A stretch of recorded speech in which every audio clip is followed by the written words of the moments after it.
The time has finally arrived. Summer is here to stay. Draw your blinds and curtains to a close. Isolate yourself from friends and family. Grab your significant waifu in pillow form. It's time for the anime lineup of the year we've all been waiting for.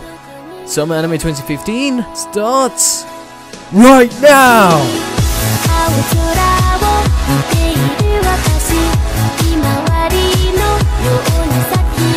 Aoharu Cross Kikanju. This anime had a pretty terrible PV trailer, let's be honest here, as we got no glimpses as to the whole animation, although what we did get from this PV trailer was that this story is dead serious. And from what this synopsis says, this girl disguises herself as a boy and then finds herself competing in this survival game, and she ends up forming a team with an Ero mangaka, and this team aims to be the best in Japan, which is very intriguing as to the scale of this survival game. Is this survival game restricted to just a school, or is it to the whole nation of Japan? That is what particularly tugged on my interest, so Aoharu Cross Kikanju best deliver on that front, as the comedy is making me a bit skeptical of that.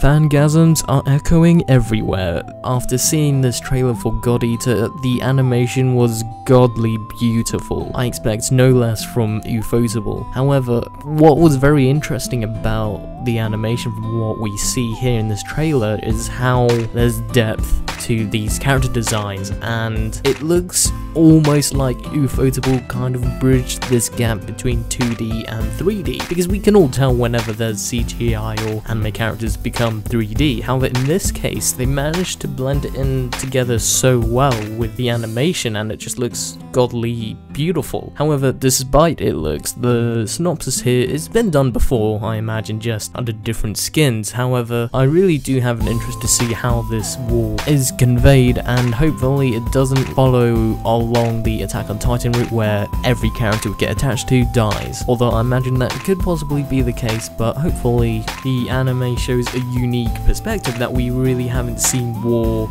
being approached from.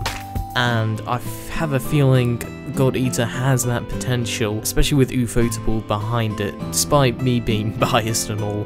Even then, if the action sequences live up to the high standards of its animation, then God Eater would truly be worth a definite watch. Even if the story doesn't hold up and the action scenes along with the animation looks beautiful, then God Eater can still pull it off for being a good looking show with fantastic action. Gangster looks bloody boss. Look at that animation and that trailer. It definitely screams the essence of what Black Lagoon had for me. I feel that this could potentially rival Black Lagoon given from what I've seen so far of the trailer. Although that may be a bit too optimistic, but Gangster has this setup that I haven't seen from anime in a while, to be honest, and we definitely need more of this. So what Gangster really focuses on are these two guys who take on these jobs from the mafia and the police. What I find interesting about this is we follow these two guys on their missions, and what I'm interested in as well is perhaps when the show probably will get to the point where there's conflict between the mafia and the police, which could possibly happen within the show. And given that this is a seinen as well, we have some great potential for some mature themes to be explored within this setting that we have here. So Gangster, definitely look out for it. It will be a fantastic show from what I've seen of the trailer, but hopefully it doesn't disappoint, because I really want some more different ideas like Gangster to come around here, since we've been so oversaturated with school rom-coms every anime season. Kusen Mudoshi Kohose no Kyokan. Damn.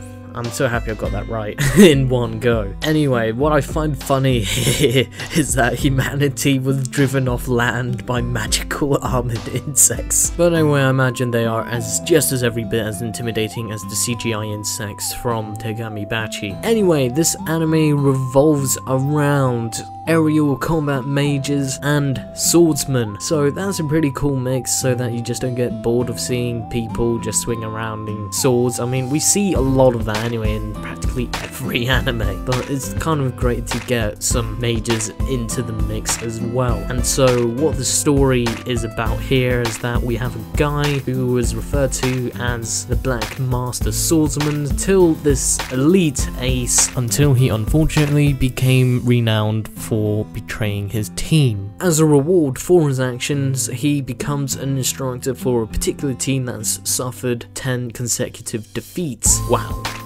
Pretty much this team is just made up of 3 girls that he has to coach in order for them to get, at the very least, decent enough to get a win. Let's see how this turns out. Ranpo Kitan is an original anime series done by a studio I've never heard of, although I am all arms and ready to embrace any new original anime in all honesty, and I really do hope Ranpo Kitan Game of Lapis delivers as a horror anime. Horror anime don't really scare me at all. I don't feel that horror anime is really out there to really scare you. I think it's just there to kind of just build the suspense and give you this psychological thriller-like experience instead, but we have to wait and see for Ranpo Kitan.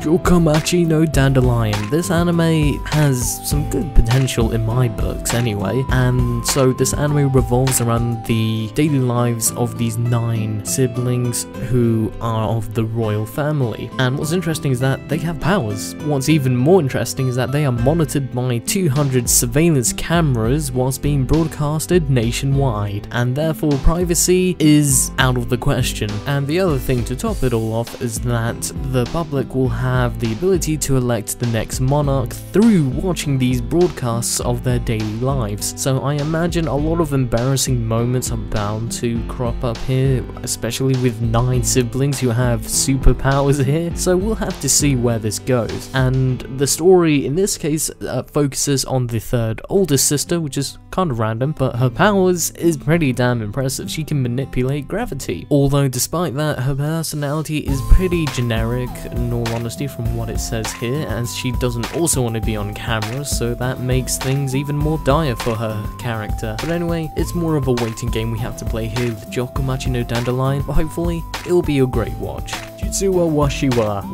Wow. Never seen so many W's used at once in the same title. I saw the trailer for this, it was really easy on the eyes. Definitely a rom-com as soon as you see it. The animation is very bright, vivid, and definitely welcoming, especially if you're watching this once a week. It looks like a definitely good pick-me-up anime in particular. As for the comedy, I really feel like it's not going to really hit much because most of these rom-coms kind of fall under the same jokes, to be honest. But it's all about that first episode that comes out and then what follows on afterwards. But based on the synopsis, the guy in this harem, from what I see, is keeping a secret for his crush, who happens to be a vampire, and unfortunately for him, he's not really good at keeping secrets, and I think this may partly be the reason why there's so many girls surrounding him. Maybe it's a mixture of people that want to know and a mixture of people that he's gotten involved with through his crush in particular. So far, somewhat okay.